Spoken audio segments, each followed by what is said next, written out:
chokwadi chese chakubuda aiwa pachena munyika yedu nyika yeZimbabwe.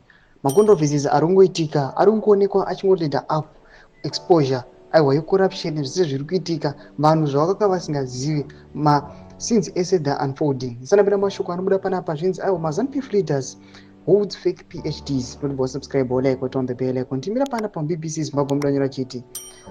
In video below, UK-based investigative journalist Maynard Manyowa exposing former cabinet minister Walter Mzimbi's fake PhD. Some few days, Manyowa exposed the current minister of ICT, Tatenda Mavetera, who's calling herself Dr. Mavetera. Late last year, we saw former Chigutu West MP Dexter Nduna attending graduation ceremony, in full graduation year. Yet he failed semester. Grace Mugabe Auxilia Mnangagwa Walter Magaya the same. However, the list is long. We are having sleepless nights, studying, while others, because they are linked to ZANU-PF, they are buying degrees and PhDs. Can Zimbabwe develop with such rotten instructions? Let's talk.